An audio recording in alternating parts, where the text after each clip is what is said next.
आपदा के लिहाज से उत्तराखंड बेहद संवेदनशील राज्य है। ऐसे में जब भी मानसून शुरू होता है तो लगातार हम देखते हैं कि जो आपदाएं हैं वो आती हैं। लगातार जो हमारा विभाग है, आपदा प्रबंधन का विभाग हो चाहे हमारी सरकार हो, लगातार ये दावा करती है कि वो आपदा से निपटने के लिए एकदम तैयार हैं। लेकिन जिस तरीके से लैंडस्लाइड हो रहा है, हादसे हो रहे हैं, वो कहीं ना कहीं प्रदेश के लिए एक बुरी खबर रोज सुबह लेकर आती है। आज ऐसी ही खबर आज आई जब रुद्रप्रयाग में एक बस टेम्पो ट्रैवलर जो है वो अलकनंदा नदी में गिर गया। इसमें 2 लोगों की मौत हो गई, 7 लोग घायल हो गए और कई लोग अभी भी बस के साथ लापता हैं। ऐसे में क्या कुछ तैयारी है सरकार की आपदा प्रबंधन की, उसको लेकर के जनता की क्या राय है, उन्हीं से जानेंगे। हमारे साथ मौजूद है सर। आज एक रुद्रप्रयाग में बड़ा हादसा हुआ, आपने भी देखा, बस गिर जाती है, कई लोग लापता हैं। सरकार हमेशा ही कहती है कि हम तैयार हैं हर चीज स्थिति से निपटने के लिए। आप किस रूप में से देखते हैं? देखिए, जो पर्वतीय क्षेत्र है, उत्तराखंड एक पर्वतीय क्षेत्र है और यहाँ चारों धाम की यात्रा चल रहे हैं। अन्य प्रदेशों से सारे तीर्थयात्री यहाँ आ रहे हैं। सरकार का दायित्व है कि अन्य प्रदेशों से जो यात्री यहाँ आ रहे हैं उनकी रख रखाव सुविधा, उनकी जो यात्रा का है, सारा जिम्मेवारी सरकार की है। जिस तरह से आज निरंतर एक्सीडेंट हो रहे हैं, तो यह पर्वतीय क्षेत्रों में सबसे पहले तो जो वाहन जा रहे हैं, बारिश आ रही है तो उनको रोक देना चाहिए है। दूसरा यह है कि जैसे पर्वतीय जहाँ पे लैंडस्लाइड रहती है वहाँ उनको कुछ व्यवस्था ऐसी करनी चाहिए कि लैंडस्लाइड ना हो समय समय पर। दूसरा ये होता है कि यहाँ की एक भीड़ सी चल रही है, कोई नियम सब ताक में रखे गए हैं। सरकार को इनका संज्ञान लेना चाहिए। सरकार तो ये कहती है कि जो ये हादसे होते हैं वो तो प्राकृतिक है, इसमें हमारा क्या जोर है, इंसान का क्या जोर है? नहीं, प्राकृतिक हादसे होते हैं परंतु सरकार की कमी है। जैसे कभी जैसा पता आपको लैंडस्लाइड हो रही है तो सरकार को एक जिम्मेदारी, वहाँ एक जो बहुत ज़्यादा लैंडस्लाइड पॉइंट हैं जहाँ निरंतर लैंडस्लाइड होते हैं, इनको वहाँ एक चौकियाँ बनानी चाहिए कि जैसे कोई बरसात का सीजन होता है तो वहाँ पर इनको रोक दिया जाए। मेरा यह कहते हैं इनको रोका जाए जिससे हादसे रोके जाए, है ना। इससे क्योंकि ये सरकार की जिम्मेदारी है, क्योंकि अन्य प्रदेश से आ रहा है, उनको यहाँ की भौगोलिक स्थिति के बारे में बिल्कुल संज्ञान नहीं होता। वो आते हैं बेचारे, वो यहाँ से चलते, दिल्ली हो, मध्य प्रदेश हो, राजस्थान से मैं देख रहा हूँ इतने सारे यात्री, उनको यहाँ की भौगोलिक स्थिति के बारे में नहीं पता होता। तो ये सरकार को इसका नैतिक ध्यान रखना चाहिए कि यहाँ की भौगोलिक स्थिति के बारे में, जहाँ कंटिन्यू लैंडस्लाइड, बहुत से ऐसे पर्वतीय क्षेत्र है जहाँ निरंतर लैंडस्लाइड होता है, वहाँ रपटे आता है, फिर उसमें हादसे के कारण बनते हैं। तो सरकार के को चौकियाँ बनाए, वहाँ पे उनकी रोकथाम की जाए और जिससे कि लैंडस्लाइड रुका, ये जो ऐसी घटनाएं हो रही है वो रोका जा सके। आप कितना सरकार को जिम्मेदार मानती है? क्योंकि देखो, चारधाम यात्रा चल रही है, बाहर से लोग यहाँ पर आ रहे हैं, बसों में भीड़ है, ना तो उसकी कोई चेकिंग हो रही है आरटीओ के द्वारा। कितने गवर्नमेंट को चाहिए ना कि थोड़ा जैसे बसों में भीड़ हो रही तो उसकी सावधान बरतें, वो इतनी भीड़ ना दें। और ये तो सारा काम तो गवर्नमेंट का ही है।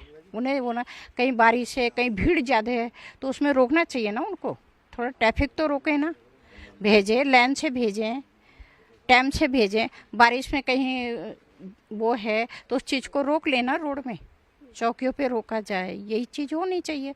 और जैसे हम अपने बच्चों को, आजकल पैसे हम पे अधिक है, बच्चों को हम गाड़ी दे देते हैं, बच्चे पूरी उम्र के भी नहीं होते, गाड़ी देते हैं तो वो तेजी में जो गाड़ी चलाते हैं तो कर देते हैं। आप ये मानते हैं कि तेज वाहन चलाना भी कहीं ना कहीं हादसों का कारण है पहाड़ों में, क्योंकि मोड़ काफ़ी है वहाँ पे। ये चीज़ ऐसा है कि यूपी से जो आते हैं तो उनको पहाड़ की वो नहीं पता है कि पहाड़ में कैसे चलना चाहिए, रास्ते के विशेष में ना, तो पहाड़ का नहीं यूपी वाले कर पाएंगे, क्योंकि हमारे पहाड़ी क्षेत्र जो है तो मोड़ भी है, चढ़ाई उतराई भी है, तो ये यूपी वालों को नहीं पता चलता ना। तो कहीं ना कहीं जो ड्राइवर्स होते हैं जो यहाँ पर यात्रा करने के लिए आते हैं, उनका कहीं ना कहीं चेकिंग होनी चाहिए किस तरीके से वो वाहन को चला रहे हैं। यानी कि जिस तरीके से हम जब लाइसेंस बनाने जाते हैं वहाँ पर टेस्ट होता है तो उनका टेस्ट होना चाहिए।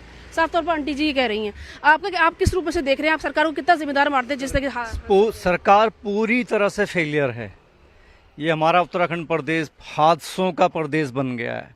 कहीं ना कहीं दुर्घटनाएं हो रही हैं, जान माल के साथ खिलवाड़ हो रहा है। पूरे भारत से लोग यात्री आ रहे हैं हमारे, उनकी गाड़ियों की कुछ चेकिंग ही नहीं होती, फिटनेस नहीं होती, सब जगह पैसा चल रहा है। इनको तो बहुत ज़्यादा इसकी फिटनेस होती है, देखभाल होती है। यही हादसे आपके हेलीकॉप्टर के भी हो रहे हैं, रोज़ दुर्घटनाएं हो रही हैं, कोई उनकी चेकिंग नहीं, कोई कुछ नहीं, बहुत बुरा हाल है। लेकिन सरकार तो जश्न मना रही है क्योंकि 23 लाख से अधिक श्रद्धालु जो है दर्शन कर चुके हैं चारधाम। नहीं, बहुत बुरा हाल है। आप देखिए ना कितने हादसे हो रहे हैं, बहुत बुरा हाल है सरकार का। वो अपने तालियां पीटते रहे, जश्न मनाते रहे, उससे कुछ नहीं होता। वो कह रहे हैं कि 23 हादसे हैं, रोज बसें गिर रही हैं, टेम्पो ट्रेवल गिर रहे हैं, टैक्सी गिर रही हैं, दुनिया भर के हादसे हो रहे हैं, कुछ नहीं। अच्छा, एक चीज़ और है, जब भी गंभीर हालत होती है उनकी, जो घायल होते हैं उनको रेफर किया जाता है, वहाँ पे कोई अस्पताल भी नहीं, इसको क्या कहेंगे? कोई अस्पताल नहीं है वहाँ पर, कोई सुविधा नहीं है यात्रियों के लिए, श्रद्धालुओं के लिए कोई सुविधा नहीं है। सरकार का फेलियर है ये, पूरी तरह से फेलियर। तो पूरी तरह से सरकार फेल हुई है आपदा से निपटने के लिए। हमारे साथ यहाँ एक मैम और मौजूद है, आप किस रूप से देख रही है, कितना जिम्मेदार मानती है सरकार को? सबसे पहली बात तो यह है कि बोलते हैं रजिस्ट्रेशन करा के जाओ ना, रजिस्ट्रेशन से एक्स्ट्रा कैसे भेज रहे हो फिर तुम लोग? तो हादसे तो होंगे ही। पहाड़ की रोड कैसी है, कितनी संकरी रोड है वो, तो ये तो सब चीज जांच तो कर होनी चाहिए ना, लिमिट में ही होना चाहिए। कि कह रहे हैं कि इतने जाएंगे और चले जाते हैं 3-3, फिर वो रजिस्ट्रेशन वाले वहाँ दर्शन भी नहीं कर पाते, कोई और ही करते हैं। सब तरह से जिम्मेवार है सरकार। आपको क्या लगता है, जिस तरीके से चारधाम का जो रूट है, ऑल वेदर रोड जिसे कहते हैं, क्या वहाँ पर ऐसे कर्मी तैनात होने चाहिए जो ये देखे कि कहाँ पर लैंडस्लाइड हो रहा है, बसों को रोका जाए? कितना जिम्मेदार मानते हैं? बिल्कुल बिल्कुल बिल्कुल देखा जाना चाहिए। और हाथ से तो रुकेंगे भी तभी जितने, जैसे जितना भीड़ को, मतलब उससे जैसे 100,000 लोग भेजने, तो उसके अलावा जब वो आए उसके बाद भेजे ना, इस तरह से उनको एक नियम तो बनाना ही पड़ेगा ना उन्हें, नहीं तो हादसे तो होते ही रहेंगे। अच्छा, जिस तरीके से आप बता रहे हैं कि सरकार इसकी जिम्मेदार है, क्या क्या जो जिनकी मौत हो रही है, क्या उनको मुआवजा मिलना चाहिए? अब बाहर जो राजकीय लोग यहाँ आ रहे हैं, मिलना तो चाहिए। देखो जिनका जाता है उनका नुकसान तो उन्हीं का है, और सरकार जिम्मेवार है, तो बिल्कुल मिलना चाहिए। हाँ जी। तो कहीं ना कहीं मृतकों को मुआवजा भी मिलना चाहिए। हमारे साथ मौजूद हैं एक सर, और उनसे बातचीत करेंगे। आप किस रूप में से देखते हैं, जिस तरीके से लगातार आपदाएं आ रही हैं और लगातार वाहन जो है वो खाई में गिर रहे हैं, मौतें हो रही हैं, सड़कों के किनारे सेफ्टी के लिए कुछ ना तो कुछ पुल बनाए गए हैं, ना ही कोई बैरिकेडिंग वहाँ पर की गई है? आप किस रूप में से देखते हैं, कितना जिम्मेदार मानते हैं? ये सबसे पहले तो सरकार की जिम्मेदारी बनती है, और सरकार का जो आजकल अभी यात्रा सीजन चल रहा है उसमें तो फेलियर ही कहेंगे हम, क्योंकि जगह जगह बैरिकेटिंग लगाएं, लिमिट से ऊपर भेजें, तो हादसों में बहुत ज़्यादा कंट्रोल किया जा सकता है। और लैंडस्लाइड कहीं पर होता है तो वो तो प्राकृतिक आपदा है, उसको तो रोका नहीं जा सकता, लेकिन जहाँ जहाँ पर लैंडस्लाइड हो रहा है वहाँ पर भी जो है व्यवस्था की जा सकती है। तो अभी तो यही माना जाएगा कि फेलियर तो है गवर्नमेंट का। चिकित्सा अगर कहीं पर कोई घटना घटती है तो उनको सीधा ऋषिकेश लाया जाता है, कहीं दूर दराज में भी दुर्घटना होती है। अब ऐसे में अगर कोई बीमार व्यक्ति भी ऊपर कहीं पर घायल होता है या बीमार होता है, कुछ आपदा उसके साथ आती है, तो वो घायलों को सीधा प्लेन में लाके इतनी दूर से जाते हैं। कभी कहते हैं कि जी आप एयरलिफ्ट करेंगे, ये करेंगे। अभी दुर्घटनाएं देखिए, जहाज, ये हेलीकॉप्टर्स की कितनी सारी दुर्घटना घटी है। जब 4 प्लेन गिरे हैं तब जाके उन्होंने उसको रोका, आपदा उसके रोका, हेलीकॉप्टर जो सेवा की है। तो फेलियर तो है। और बगैर रजिस्ट्रेशन के आप अगर 100 लोगों का रजिस्ट्रेशन एक दिन में करते हैं तो वहां पर 1 लाख लोग कैसे पहुंच जाते हैं बगैर रजिस्ट्रेशन के? तो ये फेलियर नहीं है क्या? ये भी फेलियर है। तो इसको कंट्रोल करना सरकार की जिम्मेदारी है, सरकार को करना चाहिए। तो उनका कहना है कि लिमिट से जो यात्री हैं उनको भेजा जाए, ताकि ना तो जाम लगे और ना ही ऐसी घटनाएं हो, और सुरक्षित यात्रा जो है वो श्रद्धालुओं की हो। तो जिम्मेदार सरकार की बनती है, इनका ऐसा कहना है। आप किस रूप में से देख रहे हैं, जिस तरीके से लगातार आपदाएं आ रही हैं और सड़कें टूट रही हैं, इसके कारण हादसे हो रहे हैं? आपदा प्रबंधन कहता है हम तैयार हैं, पीडब्ल्यूडी कहता है हम तैयार हैं, सरकार कहती है हम तैयार हैं, तो ये हादसे कैसे हो रहे हैं, मौतें कैसे हो रही हैं? सरकार तो बहुत कुछ कहती रहती है, पर सरकार का नियम भी है कि रोड बन रही है, फिर टूट रही है, बन रही है, टूट रही है, तो उन्हें एक नियमित रूप से काम करना चाहिए कि जब रोड सही होगी तो व्यवस्थाएं ठीक होगी तो आवागमन अच्छा होगा। सुबह सुबह जब स्कूल में बच्चे जाते हैं तो हम देखते हैं, जो हम अखबार का काम करते हैं, तो बड़े बड़े फास्ट भागते हैं, गड्ढे हैं, कोई गिर जाए, चोट लग जाए तो क्या होगा? उसका तो भरपाई WT को करनी पड़ेगी, है ना। और माता पिताओं को भी देखना होगा कि भाई बच्चों को देखें कि किस तरह से लेके जा रहे हैं गाड़ी को। देखिए, जिस तरीके से कांग्रेस ये कह रही है कि सरकारी अधिकारी जो है वो एसी के कमरों में बैठे हैं और बाहर क्या हो रहा है उन्हें कुछ पता ही नहीं है। बड़े बड़े दावे कर रहे हैं पीडब्ल्यूडी के अधिकारी, तमाम जो विभागों के अधिकारी है, पीडब्ल्यूडी के अधिकारी हो चाहे आपदा प्रबंधन के हो, लेकिन अधिकारी एसी में बैठे हुए हैं और वहाँ जनता मर रही है। क्या कहेंगे?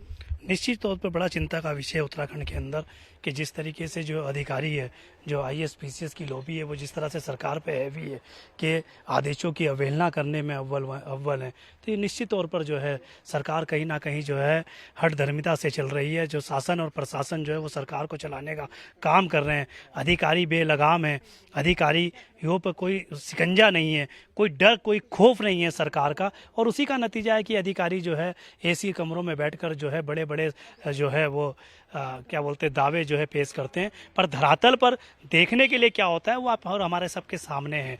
बड़े बड़े दावे किए जाते हैं। अब जिस तरीके से अभी कुछ बातें यहाँ पर उठी हैं, रजिस्ट्रेशन 100 का होगा और दर्शन करने अगर 1000 आदमी जाएगा तो 900 लोग जो जा रहे हैं उसकी जिम्मेदारी किसकी है? और सरकार भी कहीं ना कहीं अपनी पीठ थपथपाने के लिए, वाहवाही लूटने के लिए जो है लोगों को जो है मरते हुए में छोड़ रही है। और पूरी तरीके से जब यात्राएं शुरू होती हैं, चार धाम यात्रा जो है वो पूरे देश की आस्था का केंद्र का बिंदु है।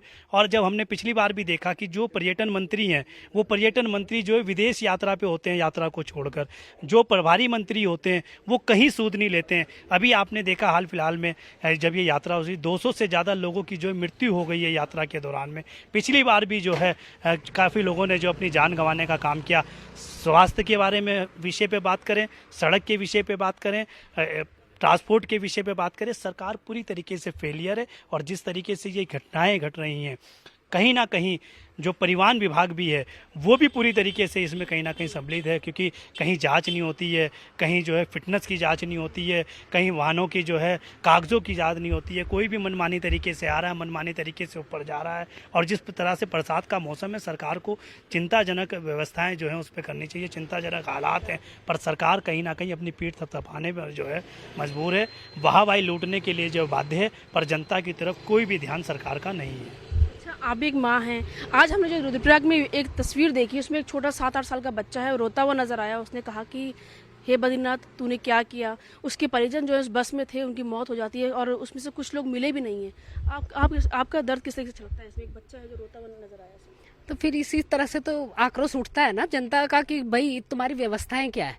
ना तो वो जांच होती है बसों की कि फिट है नहीं है, और देखो बच्चा बेचारा, उसको क्या पता है ना। लेकिन ये बहुत दुखद बात है कि सरकार का रवैया बहुत खराब है। आप क्या कहेंगे? इसमें एक छोटा बच्चा है, वो उसने अपने माता पिता को खो दिया आज। देखो बच्चा तो लावारिस हो गया, उसका तो कोई नहीं है। कौन पालेगा, कौन पोसेगा, कौन उसकी केयर करेगा? गवर्नमेंट तो करने से रही ना, उसका देखभाल करेगी। तो हमारे साथ और भी मौजूद है, उनसे बात करेंगे।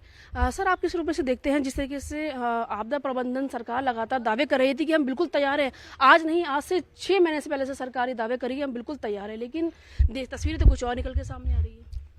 हाँ, ये तो आपने बिल्कुल सही कहा कि इस वक्त जो ये चल रहा है हमारी चार धाम यात्रा, इसमें कई जगह जो है एक्सीडेंट्स भी हो रहे हैं, है ना। अब जो है अभी कुछ दिनों पहले हमारे ये हेलीकॉप्टर्स क्रैश हुए।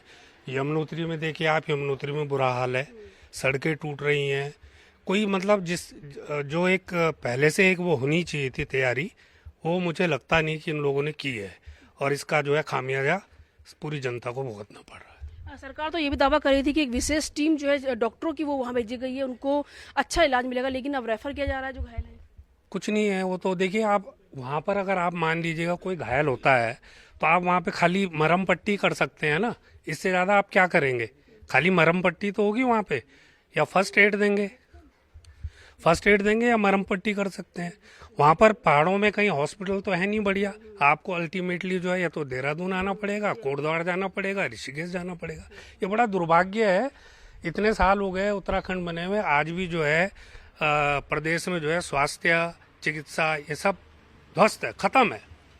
तो कहीं ना कहीं जनता जो है वो सरकार पर दोष उनको दे रही है कि सरकार की गलती है जो हादसे हो रहे हैं। अच्छा, एक आदेश आया अभी, शासन ने एक आदेश निकाला है जिसमें IAS अधिकारी जो है वो गाँव को गोद लेंगे, यानी कि जिनकी पहली पोस्टिंग जहाँ रही है वो उस गाँव को गोद लेंगे। आप क्या मानते हैं कि क्या इससे कोई फायदा होने वाला है? गाँव के क्षेत्रों को, वहाँ की सड़कें सुधरेंगी, पानी की व्यवस्था अच्छी होगी, अस्पताल अच्छे होंगे इस आदेश से? ये तो बहुत पुरानी परंपरा है कि जब पूरा विकास नहीं होता था तो उस समय लोग गांव को कोई MP गोद ले लेता था, या कोई सक्षम आदमी, कोई ऑर्गेनाइजेशन।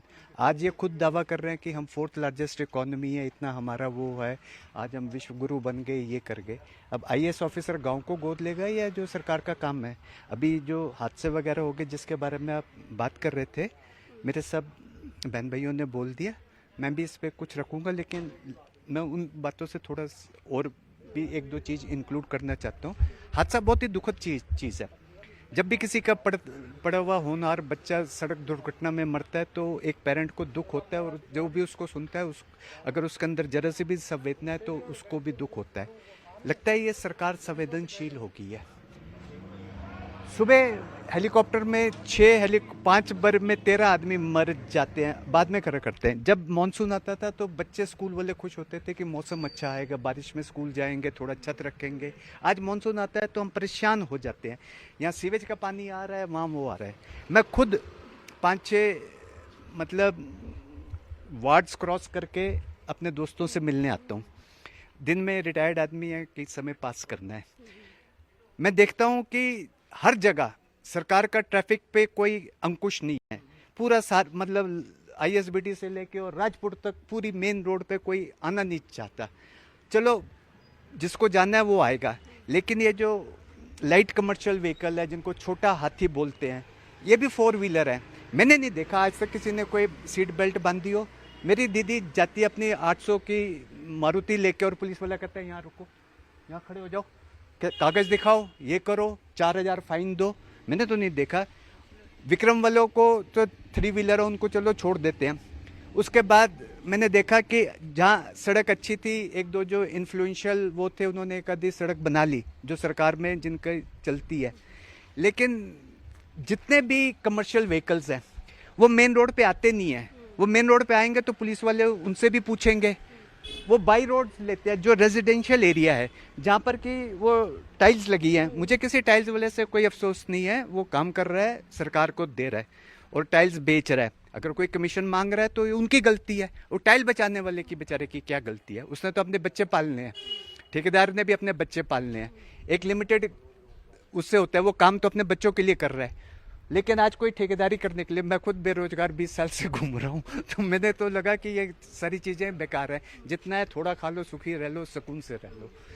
पर सरकार को चाहिए कि वो जो मैंने खुद 2-3 बारी पुलिस वालों को बोला, ये इस पे जो जहाँ हम रहते हैं TSGC में, मतलब ट्रक वाले देर से आते हैं, उनके ऊपर इतना वजन होता है कि वो टाइलें जो हैं इस बरसात से पहले टूट जाएंगी। अगर दीदी, अगर आपके पास वक्त हुआ और मेरी आपकी मुलाकात हुई तो मैं ज़रूर चाहूँगा कि मैं अपने स्कूटर पे और आप अपने स्कूटर पे, मैं आपको उन पॉइंट पे ले जाऊँगा। सबसे बड़ी जो अफसोस की बात होती है मुझे कि जब मैं यहाँ पहले आता हूँ तो स्मार्ट सिटी बन रही थी, जिसको ख़त्म होना था 17 में, मेरे ख्याल से ये प्रोजेक्ट भी ख़त्म हो गया। उसमें हमारे देहरादून ने कीर्तिमान तो बनाया, लेकिन टॉप का नहीं, सबसे लोवेस्ट का। अभी भी वो जो आउटस्कर्ट्स है ना शहर के, वहाँ पर मेन रोड पे उन्होंने वो पॉइंट्स जॉइंट जहाँ पर बनता है, जहाँ पर 3-4 जगह से सीवेज जाते हैं, वो खुले हुए हैं। वहाँ पर बहुत बुरा हाल है। अभी मतलब बरसात में आदमी को खुश होना चाहिए, लेकिन लोग परेशान है कि अभी पानी आएगा, घरों में गंदा पानी घुसेगा। That is all. तो इनका साफ तौर पे ये कहना है कि मानसून की तैयारी जो है वो नहीं की गई है, खाली दावे किए गए हैं। सड़कों के हाल बुरे हैं, सीवर लाइन की कोई व्यवस्था नहीं है, पानी सड़कों पर भरा हुआ जिससे एक्सीडेंट हो रहे हैं। ये भी एक बड़ा कारण है दुर्घटना का। हमारे साथ अंकल जी मौजूद है। आप तो पहाड़ों में भी रहे होंगे, आपने वहाँ जीवन भी जिया हुआ, आपने देखा होगा किस तरीके से आप किसमें देखते हैं जो आपदाएं आ रही हैं सड़कों का, कितना इसमें ये देखिए आप कि जो यहाँ लाइन बिछी हुई है कुछ कम घरों के लिए बिछी हुई है। आज इतने सारे घर बन गए मगर उसकी मोटाई वही है। अब मोटाई वही है तो चैम्बर बैक मारता है। भाई वो ओवरफ्लो हो गया, या तो ऊपर को निकलेगा या फिर लोगों घर में बैक मारेगा, और बैक मारेगा तो लोग परेशान नहीं होंगे क्या? ये तो सरकार की वो तो कहीं ना कहीं उनका ये कहना है कि बरसात मानसून की तैयारी जो वो शहर में भी नहीं है, गांव की छोड़िए, दुर्गम क्षेत्रों की छोड़िए, गांव की भी नहीं है। अच्छा, पहाड़ों में जिस तरीके से लगातार आए दिन बसें गिर रही हैं, टेम्पो ट्रैवलर गिर रहे हैं और लोगों की मौत हो रही है, आप कितना जिम्मेदार सरकार को मानते हैं? इसमें सरकार टोटल जिम्मेदार है। भाई एक्सपर्ट नहीं है, कंडक्टर को बस दे रखी है, मतलब ये सब चीज़ें हैं। फिटनेस नहीं है, ये सब RTO जिम्मेवार है इसका। तो सरकारी समझो, RTO सरकारी है, ये सब जिम्मेवार है। कंडक्टर को दे दी बस, चलाओ जी तुम चलाओ, मुझे झपकी आ रही है, मैं सो जाता हूँ थोड़ी देर। तो ये देखो ना कितनी गलत बात है, लोगों की ज़िंदगी से खेल रहे हो आप, है ना। और ये सीवर की जो मैंने बात बताई आपको, ये मैं कई बार बोल चुका हूँ। मैंने कहा भाई ये इतनी जनसंख्या पहले भाई जी बहुत कम थी, तो गिने चुने घर थे तो चलो निकल जाते थे। अब वो इतना सा पाइप है, उसमें क्या कहाँ निकासी कहाँ से हो जाएगी बताइए? यहाँ पड़ना चाहिए ना, बड़ी लाइन पड़नी चाहिए, ये हमारा कहना है। तो उनका ये कहना है कि सरकार की व्यवस्थाएं नहीं हैं। जिस तरीके से इन्होंने बात कही है, शिकायत पहले भी आई है कि बस के जो कंडक्टर हैं, कई बार ड्राइवर को नींद आती है तो वो अपनी जो गाड़ी का जो लगाम है वो कंडक्टर को दे देते हैं और उससे भी हादसे होते हैं। उन्होंने सही बात कही है। अच्छा, एक बात बताइए, जिस तरीके से सरकार, मैंने जैसे बताया कि गाँव गोद ले रहे हैं अधिकारी, कितना विकास अब हो पाएगा, कितनी तस्वीर बदलेगी गाँव की? देखिए, अगर IAS अधिकारी गाँव गोद ले रहे हैं, पहले मेरा एक सवाल सरकार से है कि पहले सांसदों ने गांव को गोद लिया था।